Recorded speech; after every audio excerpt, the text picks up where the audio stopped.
Bonjour à tous, bienvenue dans cette vidéo. Donc un nouvel épisode de ma série où je fais montrer les évolutions de mon petit jeu d'aventure que je suis en train de faire. Pour ceux qui ne le savent pas, je vais essayer de créer un jeu d'aventure qui se passe en Égypte et le but c'est d'aller récupérer un artefact millénaire dans une pyramide. Voilà, c'est le pitch base très raccourci, hein. Bien sûr il y a d'autres choses, hein, mais voilà, en gros c'est ça. Et ici, nous ne sommes pas dans le jeu, nous ne sommes pas dans la pyramide, nous sommes dans mon level test. C'est là où je teste toutes les mécaniques, tout ce que je vais agrémenter dans le jeu. Mais avant, je préfère le tester pour voir si ça fonctionne bien, si vraiment je vais le mettre. Donc, ce que j'avais pensé, c'est que plutôt d'aller dans une pièce, de prendre l'objet et partir, il fallait faire les choses un petit peu plus intéressantes et un peu plus compliquées. Donc ce que j'ai pensé, c'est faire un système d'ouverture avec 3 objets. Par exemple, vous voyez là, j'ai fait un gros bloc avec 3 emplacements, et en fait le but c'est de récupérer les 3 objets qui vont là-dedans pour pouvoir ouvrir la porte principale. Bon là il n'y a pas de porte, c'est juste un exemple, c'est juste un truc test, mais voilà l'idée. Et les 3 objets qu'il faut récupérer sont derrière ces 3 portes. Mais le problème, c'est qu'il y a une seule porte qui s'ouvre. Voilà, en mettant mes pieds sur cette plaque, il y a une porte qui s'ouvre. Mais les 2 autres portes sont totalement bloquées, totalement verrouillées. Je ne peux pas les ouvrir. Mais je vais quand même prendre cette première objet, première sphère. Donc j'ouvre mon inventaire. J'appuie sur F et je récupère cette première sphère. Mais je vois que là, il y a un trou, donc j'en profite pour récupérer la deuxième sphère. Et je vois qu'en face, il y a aussi un trou, donc j'en profite pour récupérer la 3e sphère.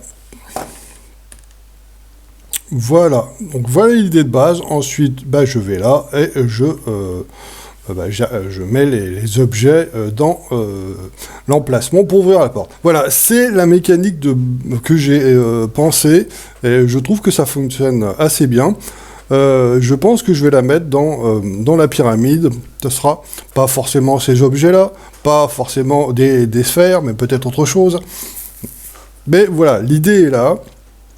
Je pense que c'est une bonne mécanique pour ouvrir la porte principale.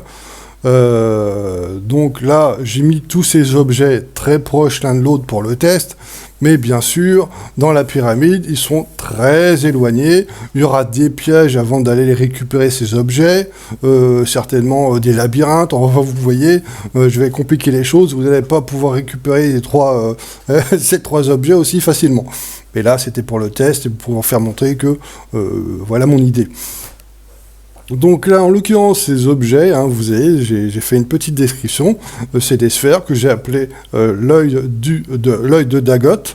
Il y en a 3, donc le mec, il a 3 yeux. Bon, non, en fait, c'est pas des yeux, c'est des sphères, mais leur nom, c'est ça, l'œil de Dagot, parce que dans les jeux d'aventure, on a toujours tendance à exagérer un peu les noms, faire des noms un petit peu théâtral, vous savez, une simple sphère, là je l'appelais l'œil de Dagot, mais par exemple quand c'est une épée, on appelle ça le bras droit de je ne sais quoi. Vous voyez, dans les jeux d'aventure, tu as toujours un peu tendance à exagérer, à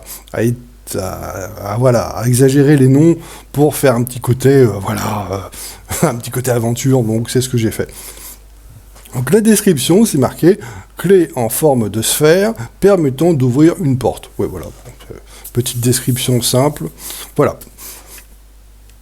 Donc, en fait, ce que je voulais vous dire aussi, c'est que pour les objets comme ça qu'on met dans son inventaire, il y a 2 formes d'objets. En fait, vous avez la forme physique en 3D qu'il y avait ici, la sphère, et vous avez aussi la version 2D pour l'inventaire.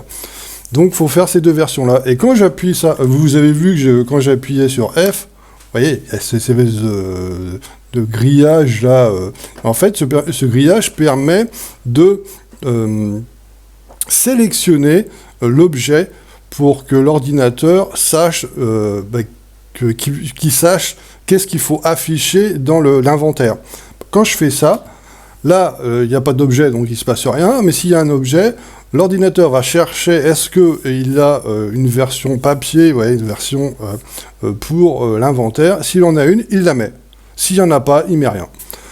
Donc voilà, ça sert juste à ça, à ce que l'ordinateur sache que, en fait, c'était cet objet-là. Est-ce que cet objet a une version papier, avec une description pour l'inventaire? Oui, hop, il le met.